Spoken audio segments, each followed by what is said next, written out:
Bueno, ¿Me avisa, Aníbal? Bueno, buenos días para todos. Hoy es un día fenomenal para nosotros como entrenadores y la gente que nos encanta el deporte. Tenemos hoy la grata presencia de Teo Galvarini, un entrenador argentino que se ha dedicado al estudio de la neurociencia y el neuroentrenamiento, un licenciado en educación física, entrenador de inferiores del club River Plate, nacido en Argentina entre los años 1984 y 1989. En el año 2003 empieza a hacer los estudios de la neurociencia en España con la Federación Belga. Ha estado en varios deportes como el fútbol, el tenis, el rugby, docente de la Asociación de Técnicos del Fútbol Argentino, ADFA, donde ha sido entrenador o docente de numerosos entrenadores a nivel mundial del fútbol como Gallardo, Gareca, Simeone, Pochettino, Lucas Barrios, Arrobarrena, Lux, Escoco, Zuculini, Pinola. Bueno, ahora me acaba de contar que Pinola hace poco acaba de hacer el estudio en ADFA y obviamente ha sido alumno del profesor Galvarini. Profe, un placer tenerlo, nos honra con su presencia y esperemos que la gente del fútbol y el fútbol sala le llene de mucha información esta pequeña charla. Bienvenido. muchas gracias, un gran abrazo a la distancia aquí desde España y honrado de esta invitación y saludos a todos los profes que estén oyendo en este momento.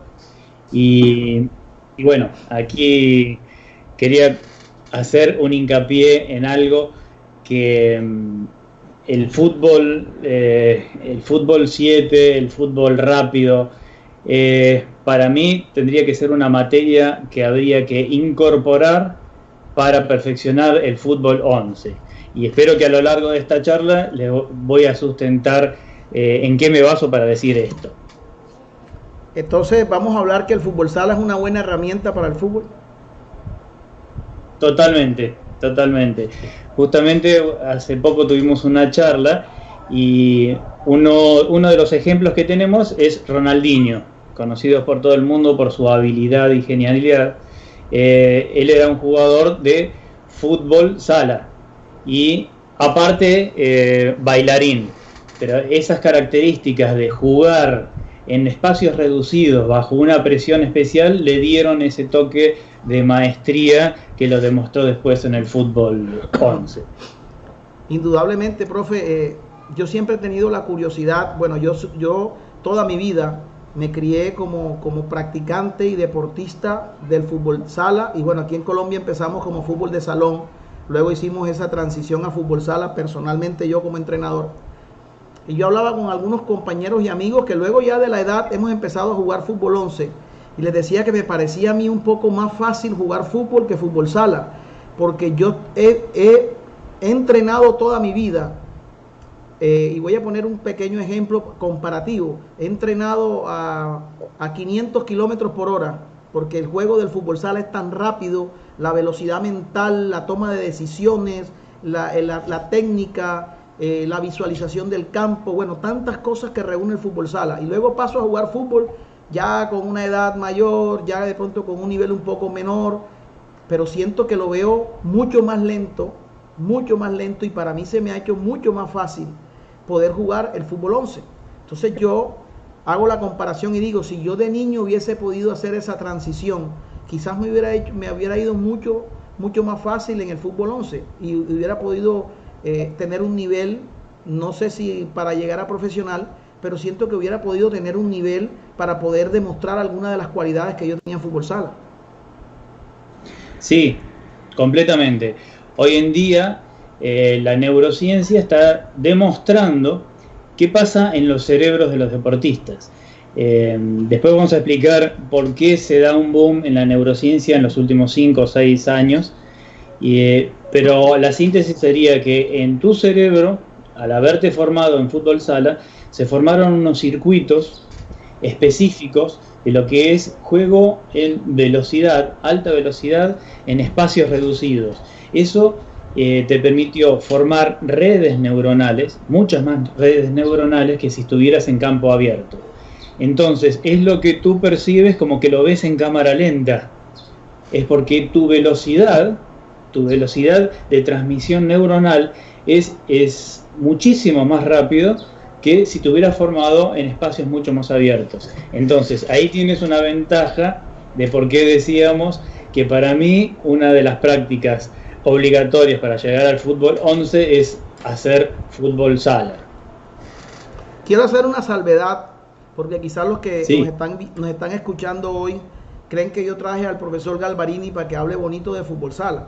Bueno, yo soy entrenador de fútbol sala, no soy amigo del profesor Galvarini, nos hemos conocido hace poco y hemos empezado a entablar una relación profesional. Y bueno, yo como alumno, obviamente porque quiero aprender mucho del neuroentrenamiento, de la neurociencia, porque he entendido que el jugador de fútbol sala, de fútbol 7, de fútbol 9, siempre antes de ejecutar debe pasar la información por el cerebro, donde va a tomar una decisión, y obviamente tiene que ser la mejor decisión en el menor tiempo posible. Ahí es donde está el secreto del neuroentrenamiento. Claro. Bueno, para apoyar lo que estás diciendo, yo vengo del fútbol 11, el fútbol grande. Ahí donde estamos nosotros es del fútbol de 11. O sea, como que es... a lo largo que fuimos estudiando neurociencia, vamos a explicar un poco por qué el cerebro necesita crear el doble o el triple de redes neuronales para tomar una decisión rápida. Un pensamiento normal, entre que recibimos la señal, el estímulo, y terminamos reaccionando, o sea, es el acto que hacemos, un cerebro bastante entrenado puede tardar entre 280 milisegundos, que no es nada, son 280 milisegundos. Pero un balón pateado con fuerza, más o menos en 180 milisegundos atraviesa entre 4 y 6 metros. Entonces, si nosotros tardamos 280 milisegundos, el balón pasa de arco a arco antes de que nosotros tomemos la decisión. Es por eso que el fútbol sala, el fútbol reducido, necesita el doble, el triple o 4 veces más circuitos cerebrales para acortar esa reacción. Entonces, en el fútbol normal se tardan 280 milisegundos y en el fútbol sala estamos por abajo de los 100. Esa es la gran diferencia, esa es la explicación técnica, científica. O sea que un jugador de fútbol sala toma una decisión mucho más rápido, casi el doble de más rápido que un jugador que ha entrenado toda la vida fútbol. Perdón, se fue el audio. ¿Me escucha, profe? Ahora me escucha. A ver, no se oye. Ahora sí me escucha. Ahora sí. Bueno, o sea que un jugador de fútbol sala piensa hasta 3 veces más rápido que uno de fútbol. Exactamente, por necesidad, porque el espacio es, creo que un salón, una cancha de fútbol sala debe tener las dimensiones casi del área de una cancha de fútbol 11, más o menos. 40 por 20 mide una cancha de fútbol sala, 40 de largo por 20 de ancho. Y estamos hablando en fútbol, o sea, de 120 por 80, 3 veces más. No. Tenemos más espacios, tenemos más tiempo para ver el recorrido de la pelota, en cambio en el fútbol sala no. Y no es que baje la velocidad, todo lo contrario, se juega entre 3 a 6 veces más rápido en fútbol sala, con un espacio también hasta 4 o 6 veces más chico. Profe, quiero hacer un apunte. Hemos estudiado el golpe, la velocidad del balón de un jugador de alto nivel en fútbol sala. Y estamos hablando de que hay jugadores que, obviamente, entre mayor sea el golpe del balón, más rápido va a ser el juego. Mucho más rápido, porque no voy a poder reaccionar cuando ya la segunda jugada está en marcha. Cuando mis neuronas reaccionan tarde, entonces ya la segunda y hasta la tercera jugada ya se está formando, o sea que no puedo estar dentro del juego. Y no estamos hablando ni de táctica ni de técnica, estamos hablando de algo secreto, oculto dentro del juego. Sí, bueno, ahí hay un pequeño secreto, como tú dices. Es que el jugador, cuanto más rápido necesite jugar, más echa mano a unos recursos que se encuentran en el ganglio basal. En el cerebro tenemos un sector que se llama ganglio basal, que es el encargado de guardar todos los movimientos automáticos que hemos practicado y que hemos guardado ahí. Es como cuando uno maneja un auto o un coche. Uno no está pensando cómo poner la primera, cómo apretar el pie derecho, el izquierdo, los pedales, lo hace en una forma automática. Entonces, si nosotros tenemos en el ganglio basal acciones automáticas pero defectuosas, cuando tenemos que llevarla al campo de juego, no tenemos tiempo de pensar, solamente de accionar. Pero si cada una de esas acciones las tenemos defectuosas, tenemos un juego defectuoso. No tenemos tiempo para andar pensando, por así decirlo. Y después voy a explicar por qué el cerebro tiende a ejecutar movimientos automáticos más que los pensantes, por una cuestión de economía.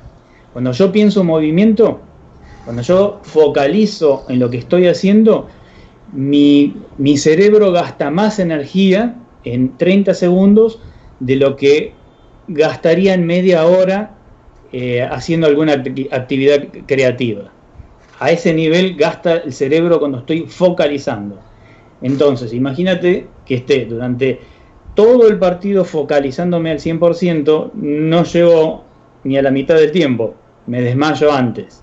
Entonces el cerebro tiene que echar mano a los movimientos automáticos que son muchos más económicos. Como te decía, 30 segundos focalizado en una atención plena que tengo, gasta aproximadamente lo que sería la mitad de un caramelo, de la glucosa que se encuentra en la mitad de un caramelo. Eso lo gasta en 30 segundos.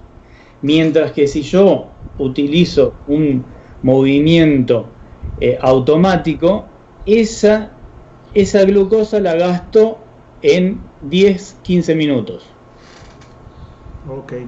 Esa es la explicación. Ok. Muy bien. Muy buena explicación, profe. Ahora, yo voy a hablar de fútbol sala, ¿no? Porque este es mi deporte y obviamente tengo que tratar de enfocar y quiero resaltar que toda esta serie de temas no solamente los hago para que la gente tenga conocimiento y para que la gente aprenda. Yo me estoy formando y yo estoy aprendiendo de usted. Oye, esto es una clase magistral que usted me está dando, que muy seguramente pocas personas podrán tener la oportunidad de tenerlas.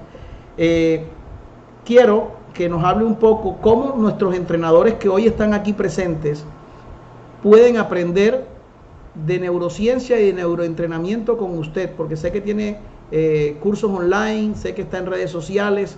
Entonces, para ayudar un poco a la gente y que la gente también siga aprendiendo, no solamente aquí, sino un poco más, mucho más profundo, lo pueden hacer con usted. Bueno, sí, nuestra academia está focalizada en lo que es el estudio de la neurociencia y a partir de esos conocimientos llegar a lo que es el videoanálisis en varias gamas, por ejemplo, el neuroentrenamiento de arqueros, específicamente de arqueros, porque el cerebro del arquero no es lo mismo que el cerebro de un jugador de campo, y lo vamos a ver también. También lo que es entrenamiento funcional, diseñar entrenamientos en función a la posición que ocupa cada uno de los jugadores, que muchas veces se confunden y se entrenan a todos por igual, y lo que no saben de esa manera es la diferencia entre cerebros. Ahora quisiera yo explicarles un poco el fundamento de lo que es la neurociencia y cómo se fue incorporando en el deporte. ¿Puede ser? Sí, claro. Vamos a... usted va a ir explicando y nosotros vamos a colocar unas diapositivas para Bien. Tratar de ir, la gente vaya viendo, vaya leyendo, y obviamente usted nos va a ir explicando poco a poco lo que atañe con su profesión. Antes de empezar con eso, profe, disculpe, antes de empezar, quiero hacerle una pregunta. Usted nació en Argentina, está en España en este momento y quiero que la gente sepa qué está haciendo en España. Bueno, sí, yo nací en Argentina, en el año 2003 he venido a España, donde me fui especializando y perfeccionando en lo que en ese momento era una gran novedad, que era la neurociencia, ¿no?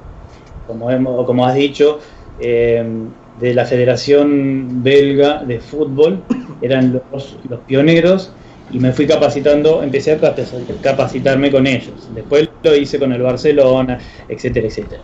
Volví a la Argentina,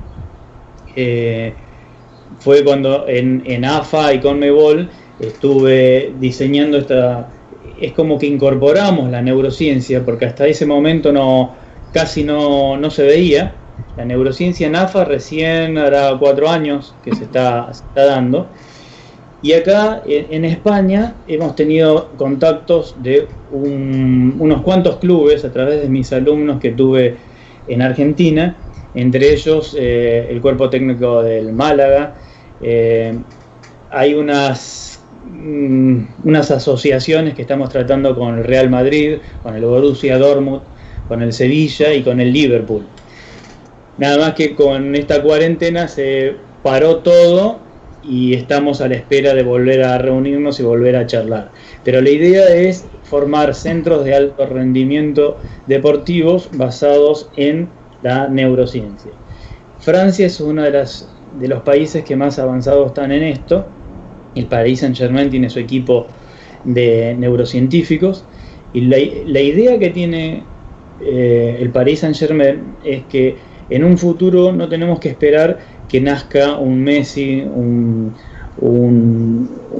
Cristiano Ronaldo, bueno, esos talentos, sino que cada club tenga la capacidad de producir el diseño de jugadores que necesitan. Y eso estamos ahí nomás de comenzar a lograrlo. Y este es un mensaje para América, que se está produciendo una gran grieta tecnológica, y se están viendo en los mundiales. Equipos de América, de los mejores equipos de América, van a jugar a Europa, y es como que hay mucha diferencia, y casi exclusivamente te puedo decir que esa diferencia está dado en la carencia de la introducción de las ciencias deportivas. Eso para tener en cuenta.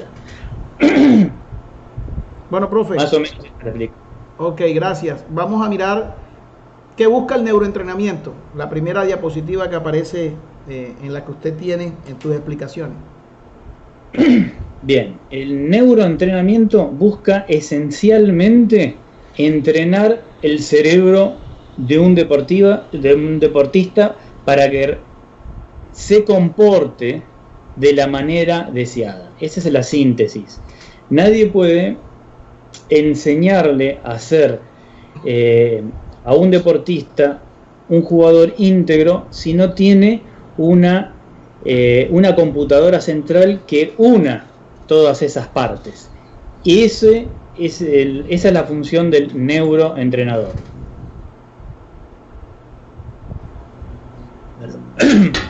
Perdón. Tranquilo, profe, no se preocupe.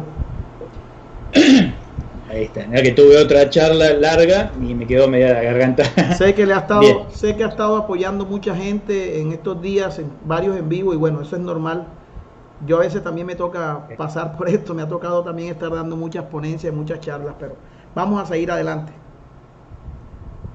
Muchas gracias. Bien, el mensaje que tiene la neurociencia es que todos los profes deben conocer un principio fundamental, que todo deportista es un ser humano. Parece muy obvio esto, pero cada vez se está perdiendo más ese concepto. No es una máquina, no es una cosa, no es un producto de inversión monetaria descartable, es un ser humano.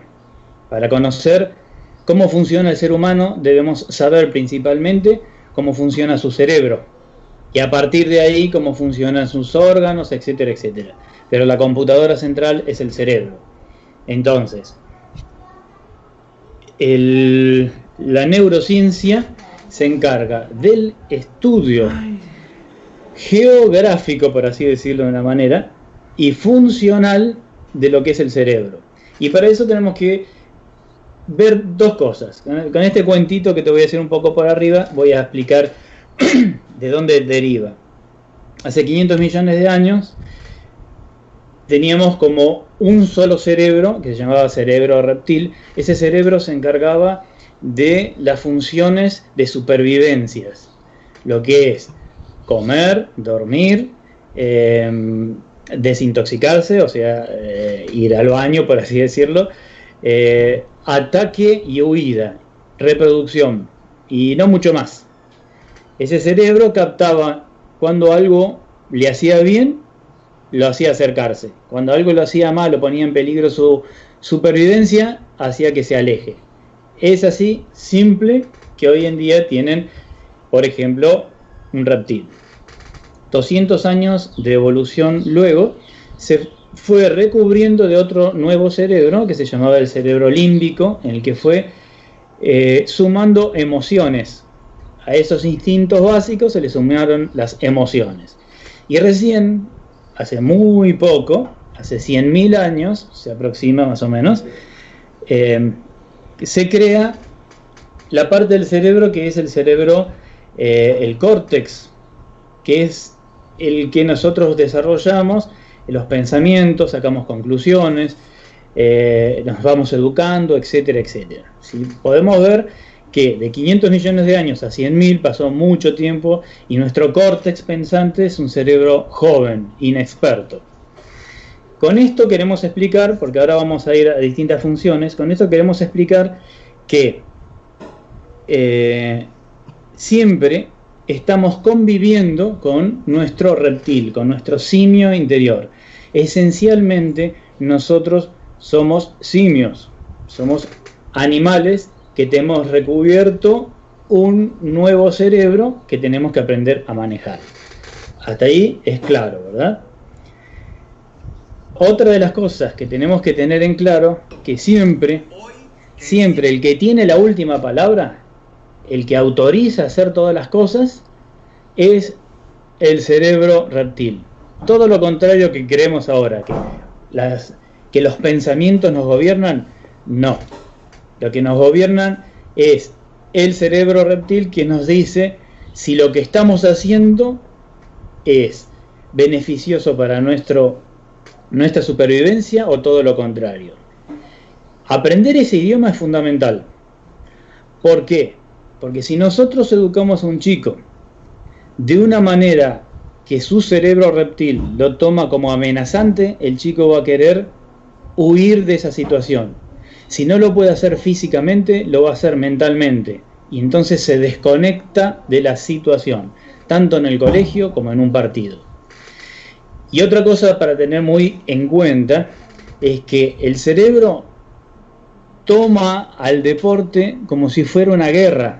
En definitiva, el deporte es una maqueta y una reproducción de una guerra entre tribus que se toman territorios. Así lo interpreta el cerebro reptil. Bien, en el medio de todo eso está nuestro intelecto, que trata de pulir el comportamiento que tenemos. En el caso del deporte, trata de pulir los gestos técnicos, las estrategias, lo que se habla sobre los planes que tiene el equipo, etcétera, etcétera, etcétera.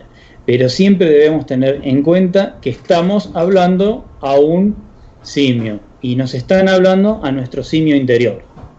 En el medio, la comunicación entre el cerebro intelectual o córtex y el cerebro reptil, está la amígdala, que es una especie de celador. La amígdala es, más o menos así, lo cuento como un cuento, ¿no? Al tomar un estímulo, es el que dice, ¿quién va a reaccionar? ¿Va a reaccionar el reptil o voy a reaccionar con el razonamiento? Entonces, ¿qué pasa? Si alguien en la calle me insulta y yo saco un revólver y le pego 5 tiros, está reaccionando el reptil, no el córtex. Entonces, a esas actitudes que después nosotros nos arrepentimos, las llamamos capturados por la amígdala. Se aprende a gestionar eso, para que uno no sea reactivo. Cuanto más reactivos somos, más inconscientes y más animales somos. Más o menos, esto es lo primero que tienen que entender un profe, porque yo cuando me vaya a dirigir a uno de mis alumnos, tengo que saber que el primero que me va a escuchar es el reptil. Entonces necesito hablarle en el idioma reptil, que mis palabras le hagan sentir a su reptil que está a salvo, que lo que yo le estoy transmitiendo lo va a hacer sentir a salvo y lo va a llevar a una posición mejor. Entonces ahí sí me va a hacer caso en lo que yo le voy a decir. ¿Se explica un poco lo que quise decir? Sí, claro, profe, claramente, y de verdad le agradezco esa salvedad, porque eso nos ubica, primero que todo como entrenadores, en el lugar que debemos estar y de qué manera nosotros debemos mirar el comportamiento de nuestros jugadores, porque a veces nos quejamos de que o recalcamos el error, pero no sabemos quizás que nosotros somos los que estamos partiendo de que ese error se cometa, porque estamos trabajando de una manera equivocada. ¿Me escuchó bien? Se está entrecortando. Sí, la conversación parece te escuché todo. Parece que el internet está un poco malo, tenemos mucha interferencia. Vamos a esperar un poco. Sí. Vamos a esperar un poco y yo sé que se va a ir arreglando poco a poco. Entonces, cuando hablamos de potencializar el cerebro, hablamos de mejorar su rendimiento, optimizar su conexión, agilizar sus respuestas, crear nuevas capacidades. Estamos hablando de que tenemos que cambiar nuestro entrenamiento, tenemos que darle un giro al entrenamiento quizás que venimos realizando durante años, décadas, y que hay que tomarlo de una manera diferente.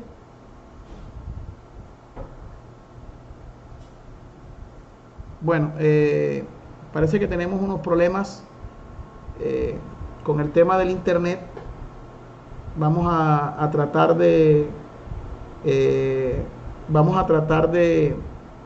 entablar nuevamente otra llamada con el profe, pero no se preocupen que en un momento estaremos con él. Vamos a marcarle otra vez. Todas estas situaciones son normales, sobre todo en esta época que estamos viviendo, que está todo el mundo conectado a las redes, que está todo el mundo pendiente de lo que es la tecnología, obviamente porque es una de los espacios que la gente hoy en sus casas puede tener de esparcimiento, tanto en la televisión como en los computadores, como aquí en estos mismos espacios creados por nosotros. También sabemos que hay mucha gente conectada hoy. Hay mucha gente conectada hoy acá, y eso a nosotros también nos enorgullece, porque sabemos que estamos creando espacios para que la gente pueda aprender un poco de lo que es el trabajo de nosotros los entrenadores. Profe, ya nuevamente nos encontramos con usted. ¿Me escucha claro? ¿Me escucha bien? Parece que es la conexión de internet suya, profe. Se le oye un poco mal, se oye entrecortado, pero bueno, ya vamos a tratar de poco a poco ir solucionando el tema.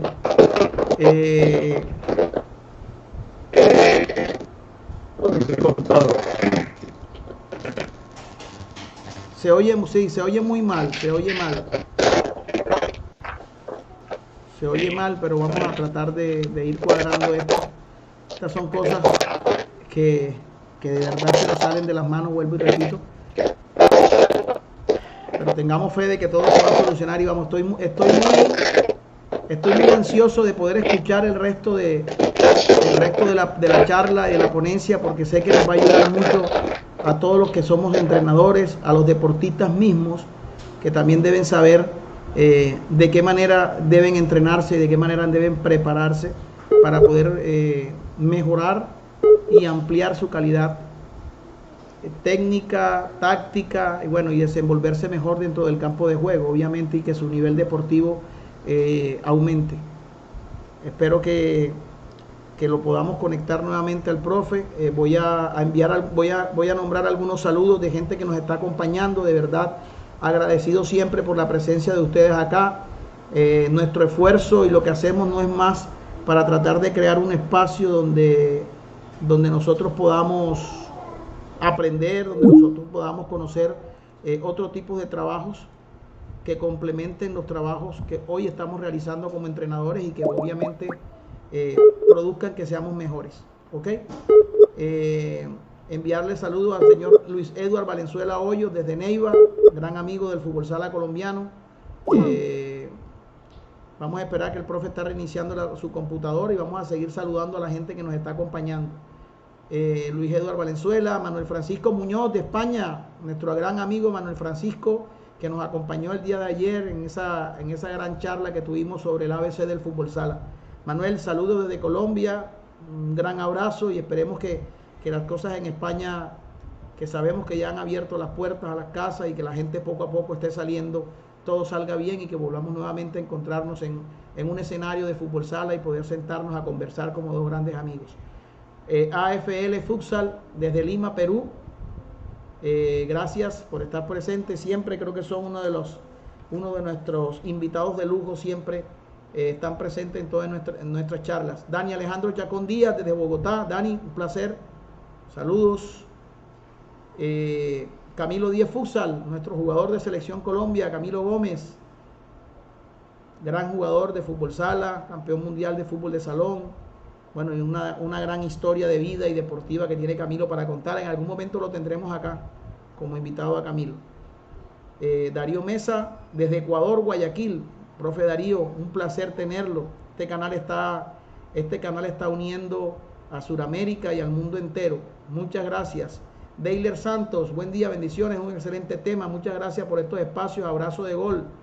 Creo que Deiler está por allá, por Antioquia. Deiler, gracias por estar presente. Claro que sí, estos espacios son para ustedes. Manolo Ramírez, buen día para todos. Manolo, buen día para ti también. Deiler Santos nuevamente. Álvaro Javier Lance Gamarra desde Barranquilla. Álvaro, un placer. Miguel Palacios Ortiz, Miguel también, un asiduo presente siempre en estas charlas, Miguel. Espero que todas estas cosas te vayan de verdad llenando como entrenador y te vayan sirviendo a tus procesos. Sabemos que eres una persona muy entregada a este deporte. Desde Santa Marta, Colombia, Miguel.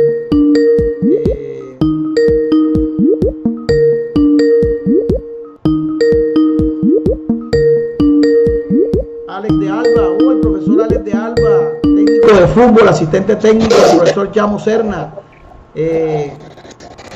Muy buen amigo.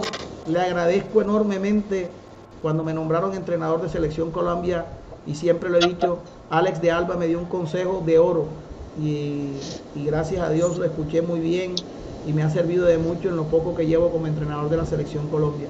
Profe Alex, un placer, que Dios te bendiga. Jesús Calderón, vaya Jesús, muchas gracias por estar presente. Carlos Acosta, buenos días, profe. Desde Bolivia, Super Quispe, desde Bolivia. Tenemos gente en Bolivia, gente en Ecuador, gente en Perú, gente de España. Muchas gracias. Josué David Castro Rodríguez, mi sobrino. Josué, espero verte haciendo deporte. Super Quispe nuevamente. Entendemos lo de internet, tranquilo. Un abrazo desde Bolivia. John Jairo Osorio, tertulia de divisiones menores de Junior presente. John Jairo, un placer. A la gente de Junior, del cual soy hincha, fanático y mejor dicho, visto los colores, mi club tiene los colores del equipo blanco, rojo y azul. Bendiciones para todos. Bueno, ya hemos conseguido nuevamente la conexión. Ya vamos a arrancar, gracias a Dios, con el profe Teo. Profe, ¿cómo están las cosas? La gente está esperándonos. La gente está esperándonos, mejor dicho, con ganas de escucharlo. Eso habla muy bien del tema que estamos exponiendo hoy.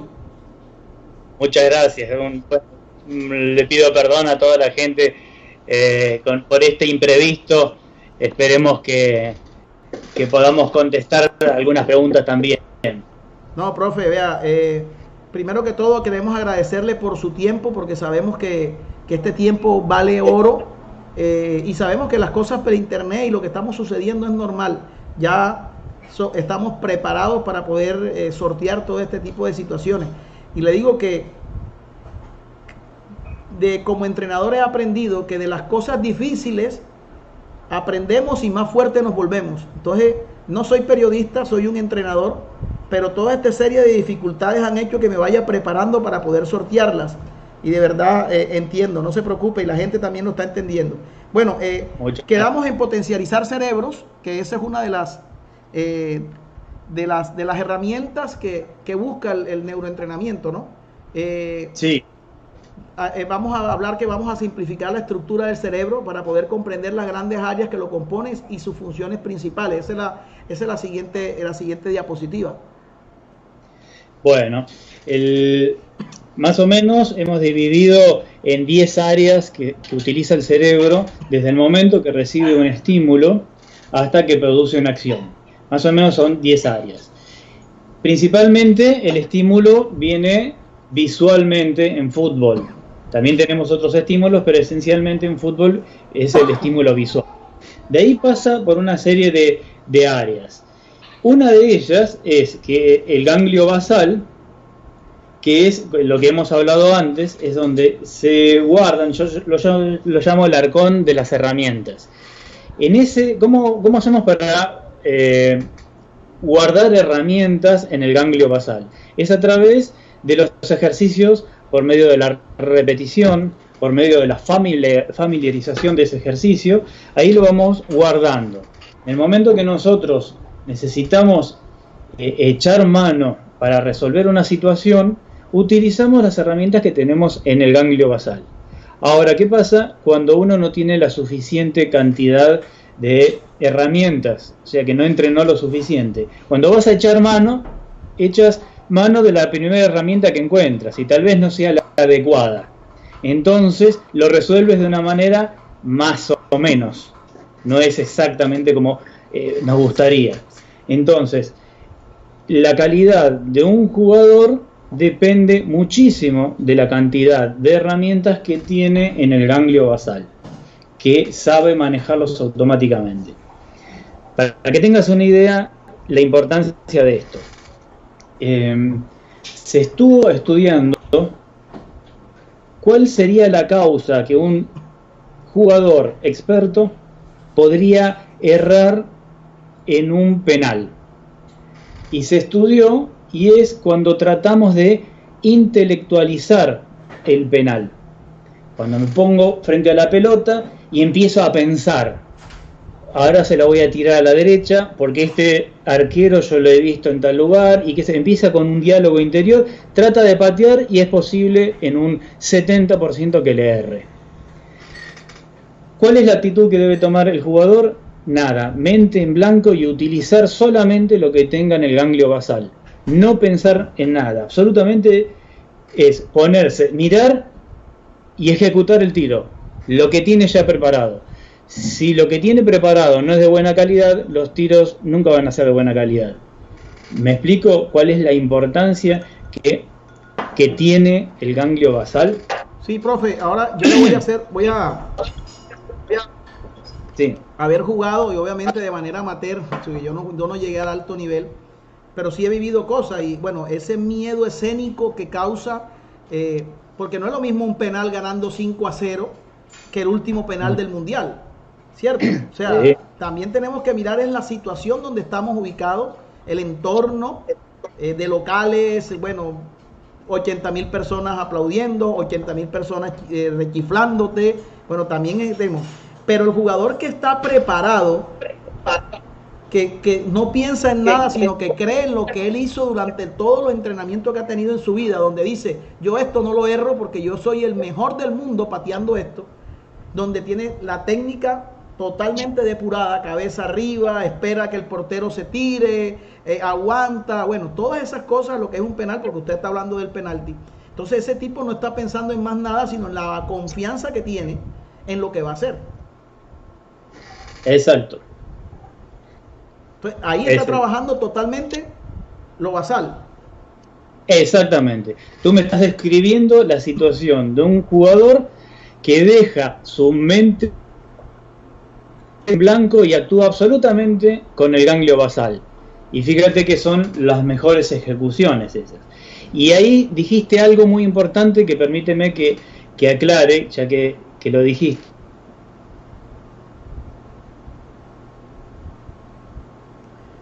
Se ha ido un poco el sonido. Vamos a esperar nuevamente que se retome el sonido.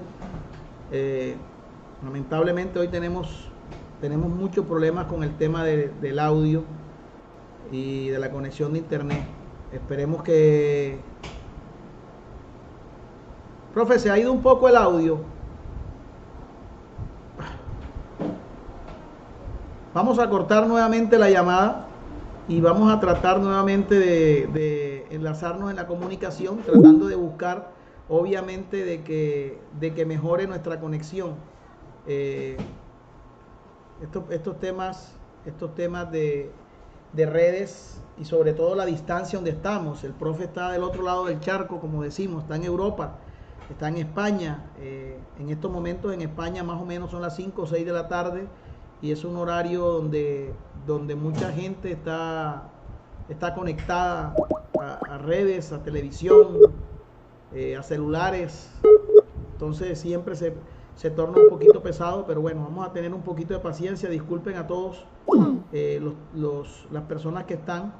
Espero que les haya estado gustando el tema. No sé si tienen algunas preguntas, me las pueden ir enviando al chat y trataremos de ir resolviendo esas preguntas. ¿Ok? Ya nos conectamos nuevamente con el profesor y esperemos que las cosas ya mejoren.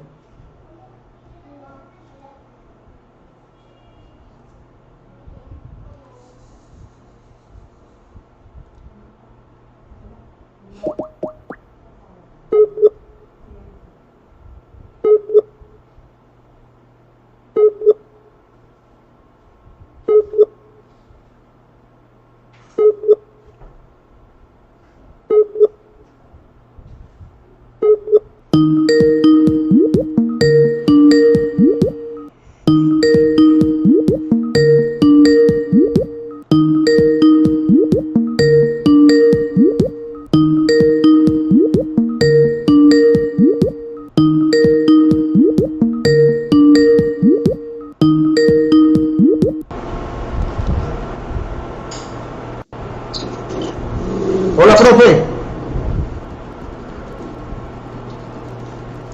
Hola. Hola, profe. Hola. Ya nos conectamos nuevamente, gracias a Dios. Ya nos conectamos. Está volviendo, ¿no? Sí, está volviendo. Estamos teniendo muchos problemas hoy.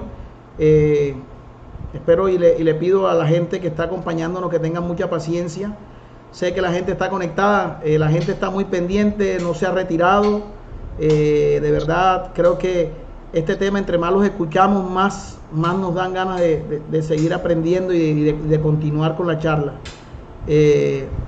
Bueno, profe, vamos a tranquilo, no se desespere, no se preocupe, que nosotros entendemos toda esta situación y lo importante es darle un curso a lo que la gente, darle un curso y entender de lo que está pasando, ¿no?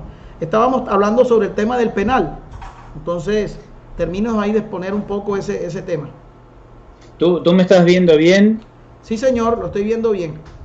Ah, bien, porque yo a ti no te veo, pero voy a seguir hablando. Sí, tranquilo. Bueno, te cuento, estamos el tema del miedo, ¿verdad? Sí. Hay una explicación, fíjate lo que hemos hablado antes, del cerebro reptil y el córtex, y acá está la explicación de por qué el miedo. El miedo número uno que se da, ¿me oyes? Sí, le estoy oyendo. Hola. Sí, profe, le oigo, tranquilo. Sí. Me aparecía como que no había audio. El miedo número uno que se da por estadística en los jugadores es el miedo a errar.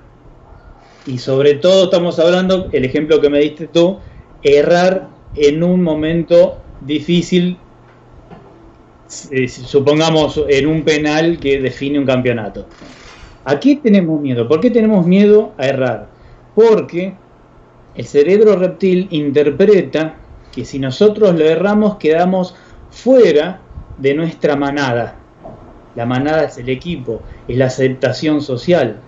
El reptil interpreta que vas a ser rechazado, que eso significa que tu sistema alimenticio va a ser escaso, que vas a ser expulsado de la manada, que no vas a poder tener familia, que vas a ser... O sea, todo eso está pensando el reptil. Entonces tiene miedo, tiene un pánico a errar. Entonces sucede muchas veces con los delanteros, cuando necesitan patear al arco, les viene ese miedo de errar y automáticamente se desprenden de la pelota. Dice, ¿por qué no pateaste?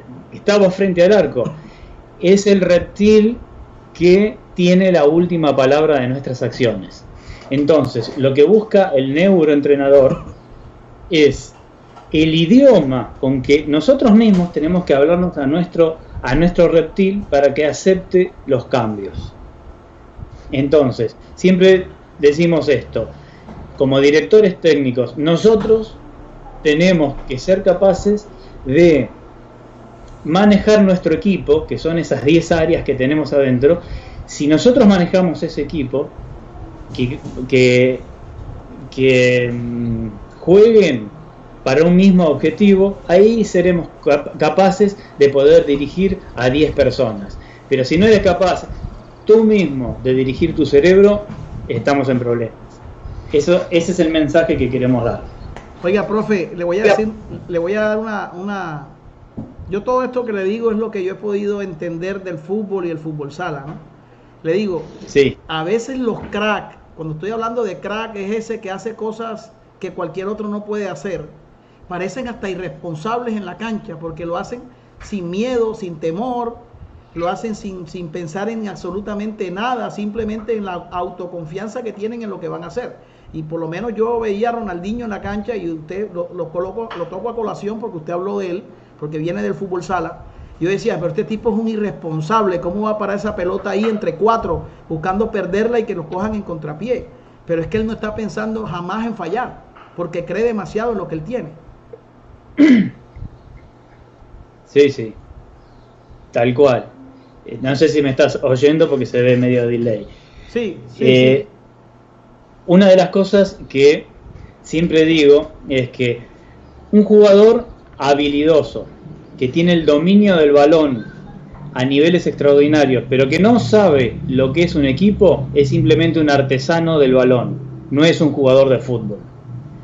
O sea, el jugador de fútbol es aquel que dentro de todos sus planes, objetivos y metas, están todos sus compañeros, y él se sabe que forma parte de un equipo. Con esto no estoy diciendo que lo que hacía Ronaldinho estaba mal, pero él sí tenía conciencia de dónde estaban todos sus jugadores, todos sus compañeros. Él por eso hacía ese amague de mirar para otro lado y pasarla a donde sabía que había un compañero de él, lo tenía todo en su cabeza. Esa es la gran diferencia que vemos en la lucha interior de la búsqueda del objetivo. Hay jugadores que buscan destacarse ellos mismos por encima de todo el resto. Bueno, esos no son jugadores de fútbol, son artesanos del balón, que podrían hacer en una plaza jueguitos y ganar dinero de esa manera. Pero si no consideramos a nuestros compañeros, es como si el cerebro no considerara otras áreas y haríamos las cosas mal. De hecho, yo siempre he dicho que esa gente que hace freestyle, que son unos magos con la pelota, ¿por qué no juegan fútbol? 11. ¿Por qué no son estrellas en el fútbol? Pero no, esa cualidad de ellos únicamente se genera es ahí donde ellos lo están haciendo, ahí donde son fuertes, pero ya interactuar con otros ya no son tan buenos. Porque se necesita muchísimas más partes del cerebro. Y ahora vamos a esto, lo que es el neuroentrenador. Cuando nosotros vamos creciendo, somos pequeños y nos vamos desarrollando, vamos creando conexiones entre distintas áreas del cerebro. Vamos creando circuitos. Esos circuitos los creamos por las cosas que nos dicen, nos van enseñando el colegio, la familia, los vecinos, la reacción de nuestros pares y lo que nosotros hacemos con respecto al estímulo que nos dan. Ahí vamos creando una serie de circuitos, ¿verdad?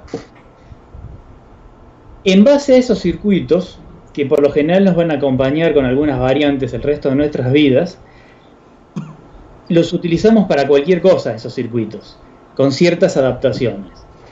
Se dice que utilizamos el 10% del cerebro, lo cual es un mito. Nosotros podemos utilizar el 100% del cerebro. Pero sí es cierto que por economía utilizamos un 10%. Nos arreglamos con ese 10% y tratamos de usar esos circuitos para cualquier cosa.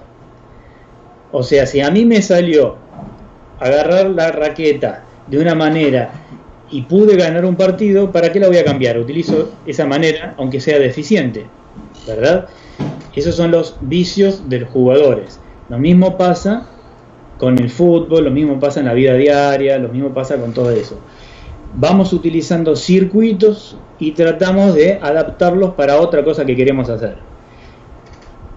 Para que sea bien claro, a lo mejor estamos utilizando circuitos que nos sirvieron a nosotros para conquistar a nuestra pareja.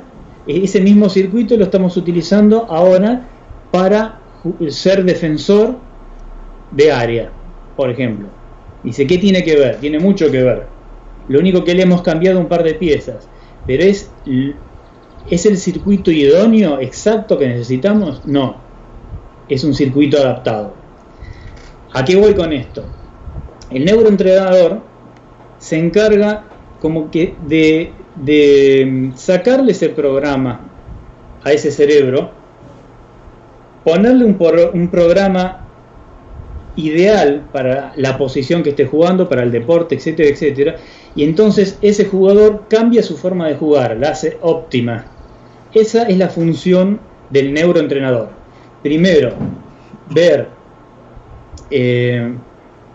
hacer un perfil del cerebro y la mente de cada jugador y ver si ese jugador está rindiendo lo máximo para lo que desea.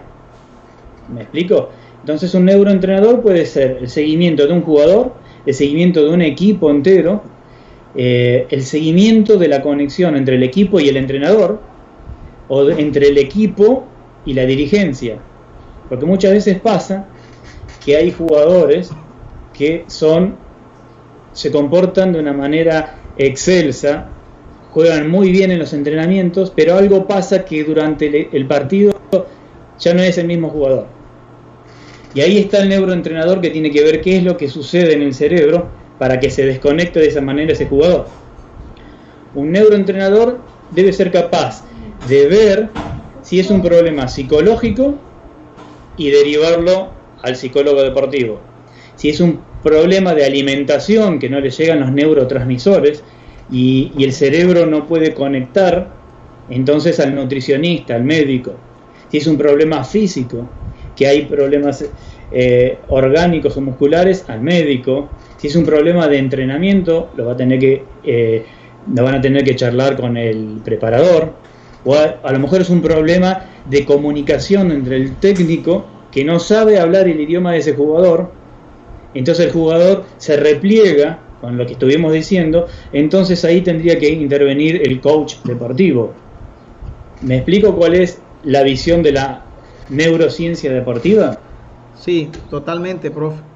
Profe, la diferencia entre el cerebro masculino y el femenino. Bueno, hay mucha diferencia y eso hay que dejarlo muy en claro.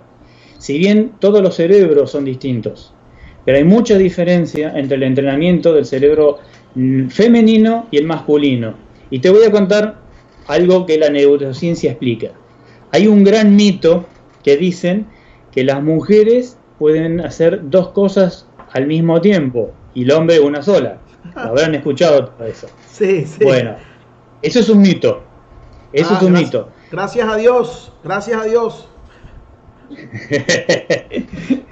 Bueno, pero escucha, ¿de dónde viene eso de que la mujer puede hacer muchas cosas a la vez? Porque la ves haciendo la comida, llamando al colegio, hablando con una amiga, chateando, cosiendo, atendiendo la puerta, haciendo 1500 cosas y las hace bien.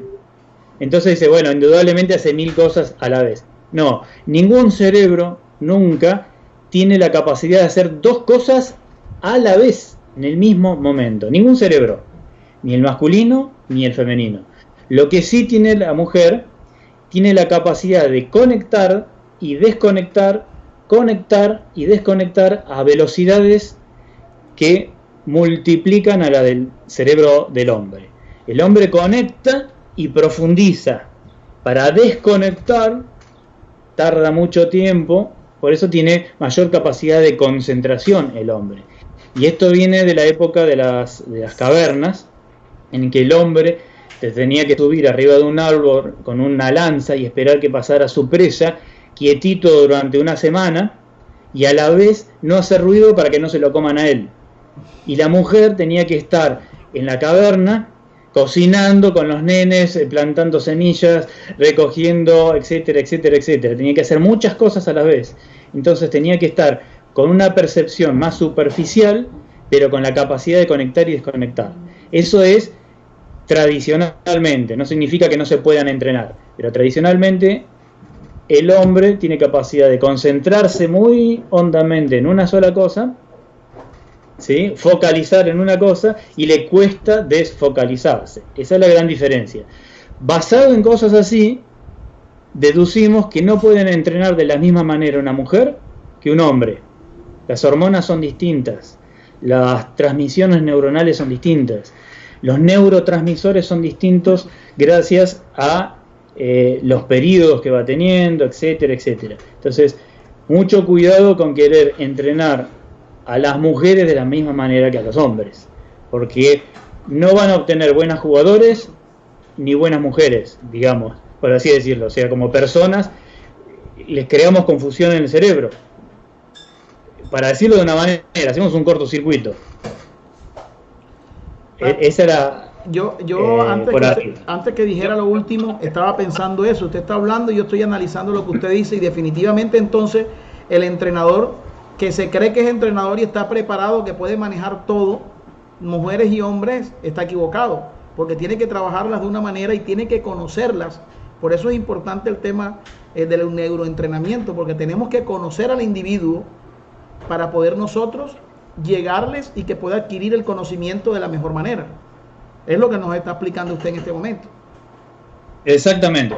Profe, ¿y el niño? Sí. Ahí va justo. Debemos conocer qué es el cerebro y cómo va creciendo y los periodos que tiene.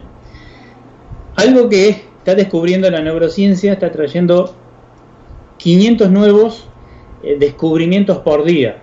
Todos los días del año 500 nuevos salen a la luz. Así que imagínate, en un año, si nos atrasamos y no nos estamos actualizando, nos estamos quedando muy lejos. Una de esas cosas es que las neuronas, hace pocos años se creían que se morían y no se reproducían más.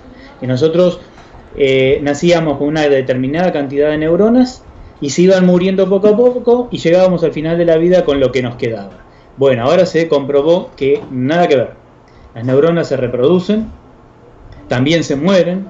¿Qué son las cosas que matan a las neuronas y qué son las cosas que tenemos que hacer nosotros para reproducir permanentemente neuronas frescas? Entonces, el cerebro es el único órgano que no envejece nunca, todo lo contrario, rejuvenece. Si lo entrenamos adecuadamente, si no, simplemente se va desgastando. Partiendo de eso, partiendo de una cualidad que se llama la neuroplasticidad que tiene el cerebro, que es la capacidad permanente de crear nuevos circuitos, podemos ver que desde la niñez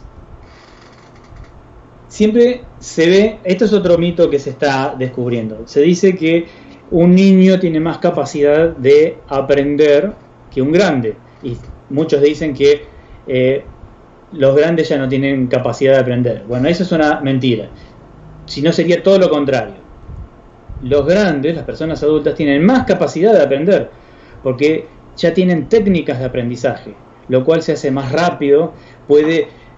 Manejando esas técnicas podría llegar a aprender 5 veces más rápido que cuando éramos niños. Es decir, un adulto puede hacer un estudio que dura 5 años para un adolescente, lo podría hacer en 1 año. Pero ¿qué pasa con los niños? Los niños no tienen información, no tienen años en la Tierra experimentando y acumulando información. Eso por un lado. Lo otro, hay partes del cerebro que se están desarrollando, o sea que no podemos pedirle a un niño que desarrolle una parte del cerebro cuando todavía no la tiene formada. Entonces hay personas que dicen a los niños hay que tratarlos como adultos y hay que sacarles eso de la cabeza, no son adultos, o sea, no es una persona desarrollada como tal. Entonces hay que hablarle en el idioma del cerebro de un niño. ¿A qué se refieren con esto? Justamente ayer me preguntaban, ¿qué edad más o menos se cree que un niño podría entrar en competencia? Dijimos que para el cerebro el deporte no es esparcimiento, el deporte es la guerra, que estamos compitiendo por un territorio. Un niño aproximadamente hasta los 12 años debe disfrutar, debe jugar, debe divertirse, compartir, aprender lo que es el prójimo. Hasta cierta edad el nene es muy egoísta. Fíjate que le das una pelota y no hace un pase, ni por casualidad a los 6, 7 años no hace un pase. Por lo general hay chicos que ya lo tienen desarrollado. Pero ¿por qué significa eso? Quiere decir que su cerebro todavía está desarrollando la parte de su propia identidad. No entiende lo que es su compañero, no entiende lo que es una estrategia en grupo. Pero si nosotros diseñamos juegos, no competencias, juegos en donde lo divertido es el experimentar, juegos combinados en el que por ahí se combinan distintos tipos de deportes con ciertas reglas. Ahí estamos formando partes del cerebro que nos va a servir en una edad un poquito más avanzada, a partir de los 12, a los 14, 15 años.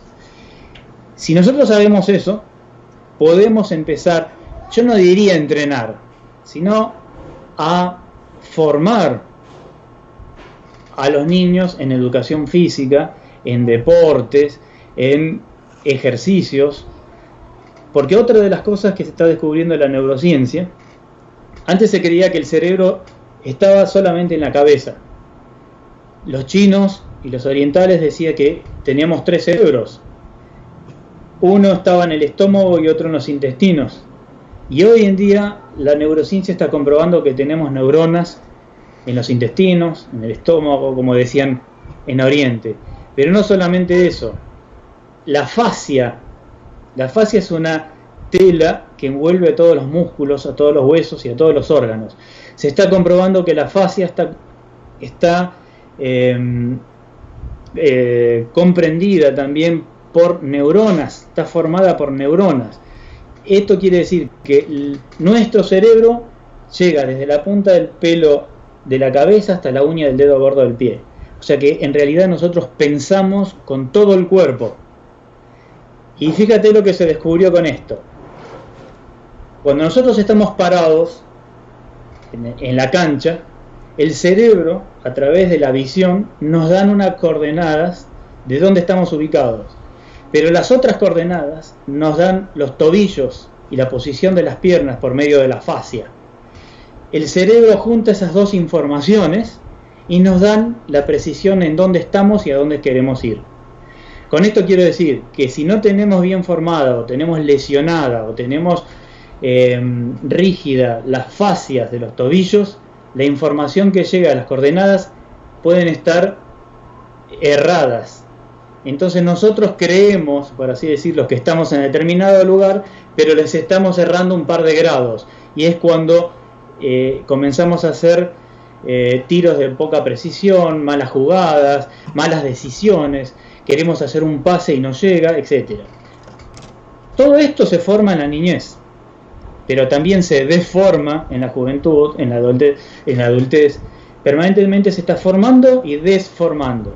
Si nosotros no entrenamos a los niños con la visión de que su cerebro comienza desde la uña del dedo gordo del pie hasta el pelo, nosotros en realidad estamos desformando el desarrollo de una futura persona.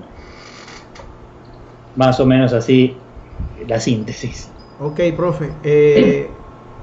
Yo quería hacerle un aporte. Bueno, acá me acaba de escribir y por eso a veces me toca interactuar con la gente que nos está escribiendo. Sí. Me escribe un amigo que fue jugador de fútbol, Héctor Rubio, a quien mando un saludo, y me dice que tuvo una problemática como jugador, que corría como loco, pasaba corriendo toda la cancha y a los 10 minutos estaba cansado. Después un psicólogo que decidió bañarlo con agua caliente antes del partido y cambió su comportamiento de la cancha. Totalmente psicológico lo que le estaba ocurriendo. Un neural. No, la explicación de esto que le hizo es que la fascia se distendió. Si nosotros tenemos la fascia de un lado más tensa que la otra, es como si fuéramos a correr en círculos. Ese baño de agua tibia lo que hizo fue, y si hubiera sido con sal y un poco de vinagre, hubiera permitido la neurotransmisión mucho más fácil. ¿Me explico? Eso es lo que pasó. Y sí tiene algo que ver con la parte psicológica, porque la psicología no se puede extraer de la neurología, por supuesto, pero lo que pasó acá, la explicación neurocientífica, es que distendió la fascia. Y si nosotros tenemos la fascia muy ajustada, por ejemplo de los pulmones, perdemos capacidad de respiración. Tanto es así que antes se creía que la fascia era un obstáculo, y cuando querías desarrollar mucho volumen muscular, te operaban y te abrían la fascia para que el músculo pudiera desarrollarse. Si no, se estrangula solo, si no estiras también la fascia. Son dos entrenamientos distintos, se podría decir. Profe, y entonces usted me acaba de decir lo del agua tibia con sal, con vinagre, para aumentar la fascia, pero un entrenador que no esté preparado para eso no va a poder ver qué es lo que le está sucediendo al jugador. Es claro, tal cual. Por eso nosotros queremos que los entrenadores sepan esto que se está viendo y pueda interpretar. Eso pasa, por ejemplo, hay un caso de un jugador muy conocido que jugó en Boca, que era un excelente cañonero, donde agarraba la pelota y la ponía en el ángulo del arco. Era un goleador nato. Un día le empezó a errar, le pegaban los postes, y llegó en un partido que le pegó 5 veces a los postes y fue vendido casi de inmediato. Creo que está jugando en Estados Unidos ahora. ¿Qué pasó ahí? Nosotros, analizando los videos, hemos visto que él cambió, como la percepción, sus coordenadas a través de una lesión que tuvo. Esa lesión implicaba la fascia también. Nada más que la fascia no fue recuperada. Entonces, él percibía las coordenadas de una manera distinta. Entonces, para decirlo de una forma cómica, le corrieron el arco. Entonces él antes tenía una precisión absoluta y ahora estaba 5 centímetros errados. Y todo eso era por la fascia. Si le hubieran rehabilitado la fascia con este conocimiento, ese hubiera vuelto a ser el mismo jugador o mejor que antes. Profe, muy interesante el tema. Espero que, a todos nos sirva y nos dé un poquito de curiosidad. Les cuento que ya yo estoy matriculado en el curso de neuroentrenamiento, así que sí, ya estoy matriculado, ya recibí mi primera información y esto me tiene de verdad encantado. El profe también me ha regalado un libro, el cual ya estoy leyendo, profe, le agradezco mucho. Todas estas cosas nos van a hacer mejores entrenadores, porque entre más cosas sepamos de los diferentes campos que rodean nuestra labor, mucho mejor entrenadores vamos a ser, indudable. Así que el que cree de pronto que únicamente es ir a la cancha y dar instrucciones y patear un balón, creo que todavía no se ha quitado la venda de los ojos. Profe, explíquenos, ¿cómo trabajamos, cómo hacemos que el joven, que el niño empiece a trabajar el cerebro en pos de un deporte? Lo básico. Bien. Lo principal es tener la capacidad de leer el perfil de esa persona o personita. Entonces, lo que va a querer hacer esa persona es ir al lugar donde le garanticen la supervivencia. O sea, estamos hablando que le estamos dirigiendo el mensaje a su reptil. Entonces, ¿dónde va a querer ir el reptil? Donde la manada lo acepte, donde él se sienta a gusto con la manada, donde la manada le permita a él crecer en posición, o sea, en seguridad interior, logrando juegos, rescatando valores, donde él se divierta principalmente. Él va a ir a un lugar donde se divierta. Si yo le voy a prometer que va a venir a mi equipo y se va a divertir y le pego 4 gritos la primera vez que él le erra al arco, lo que voy a lograr es que su reptil diga, huyamos de acá. Y si lo obligan a ir, va a terminar enfermando. Esa es la manera de huir. Entonces, para captar a los niños que les guste el deporte, primeramente el profesor tiene que hablar en muchos idiomas, el idioma de los cerebros. Por ejemplo, vieron que en los grupos siempre por ahí hay un niño alfa. Un alfa no es lo mismo que un líder. Okay. ¿Sí? El alfa es el dominante, el macho dominante o la hembra dominante. Cuando captamos que hay un alfa, quiere decir que es un simio alfa.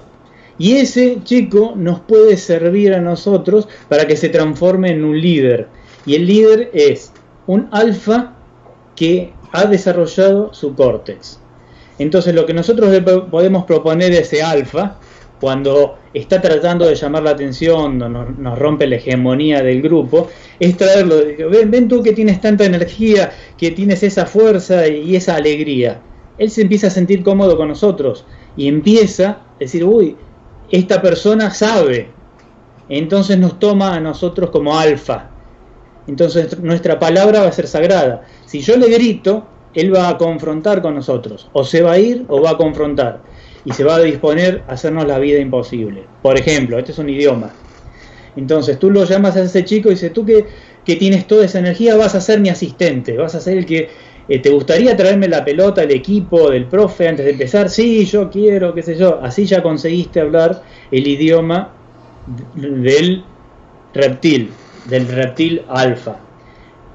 Este es un ejemplo, pero hay 1500 cosas más. Ya tiene que ser un estudio un poco más profundo. Claro, es una cosa, bueno, que se ven en clases y cosas por el estilo del desarrollo, pero principalmente es aprender el idioma. Pero no solamente en el deporte.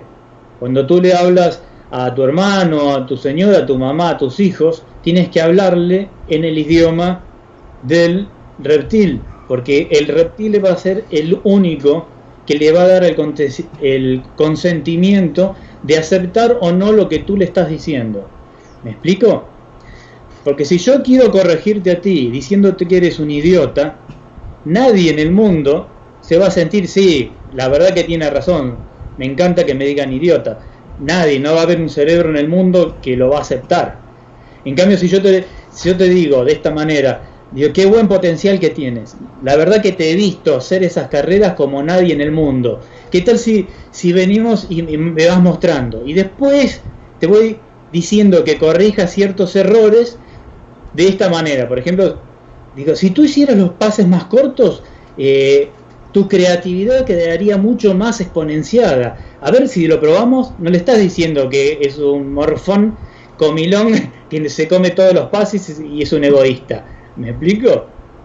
Sí. Esas son las diferencias de los idiomas. Profe, tengo una preguntita de David Jiménez. un entrenador colombiano, sí, a quien acaba de lanzar un libro, y bueno, felicitamos a David por este nuevo libro que le ha aportado al fútbol sala colombiano.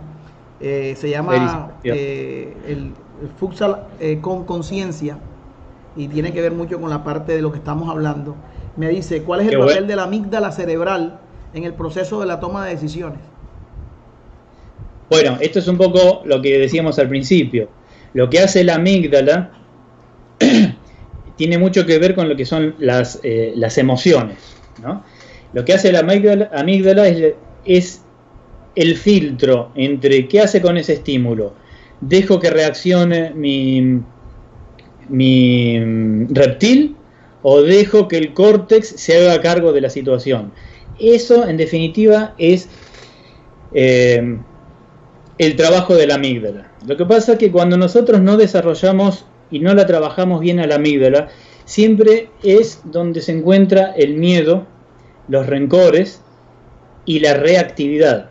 La amígdala es como si fuera el guardián. Puede llegar a ser el filtro o el perro guardián que no quiere que nadie le hable. Más o menos para ir distinguiendo las personalidades. ¿Y cómo se maneja la amígdala? Principalmente la amígdala se va transformando con algo que llamamos el diálogo interior. Si yo cuido, mejor dicho, primeramente para saber qué diálogo interior tengo, veo qué es lo que me digo a diario. ¿Sabías que nosotros tenemos 64.000 pensamientos por día? Inevitablemente, 64.000 de promedio. O sea que estamos todo el día hablándonos, pensando y pensando. Profe, lo interrumpo. O sea que el que habla solo no está loco. No, no, es natural. El que habla solo es normal. Ese es el tema. Nosotros lo llamamos diálogo interior porque si nosotros decimos qué calor que hace, porque hoy sale el sol, qué calor que hace, insoportable. Llueve dentro de 10 minutos y dice, hoy otra vez lloviendo. Pero este clima está totalmente loco. Después refresca, dice, ahora con este frío y el calor que hubo, ahora nos enfermamos. Bueno, puedes tener esa clase de diálogos. El diálogo ese va a formar miedos, permanentemente miedos, rencores, broncas y creencias inhabilitantes que van cerrando circuitos para no correr riesgos. Ahora, si yo detecto mi diálogo que es negativo y yo lo freno, digo stop, alto, en vez de decir qué calor porque salió el sol, puedo decir uy, qué claro que está el día, mira qué brillante que está. Después va a llover y veo la parte positiva, digo las plantas se van a regar, qué bueno porque ahora estabiliza así voy educando mi pensamiento.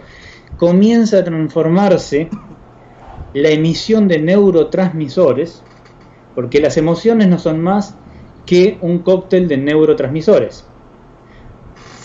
Quiere decir que si yo pienso de una determinada manera, hay ciertos neurotransmisores en mi cabeza que van a condicionar mi conducta. ¿Hasta ahí vamos? Sí. Si mi pensamiento dispara el cortisol, yo voy a estar plenamente estresado, permanentemente. Y con el estrés prepara al cuerpo para la acción o el combate. Pero como no estoy yendo a la lucha cuerpo a cuerpo todo el día, o nunca tal vez, esas toxinas quedan acumulándose en los órganos y eso va produciendo toxicidad y enfermedades. Hasta ahí vamos bien. Por eso una de las herramientas fundamentales para controlar la amígdala es lo que hoy se conoce como el mindfulness, que no es otra cosa que meditación adaptada o ejercicios de concentración. ¿Y por qué es tan fundamental?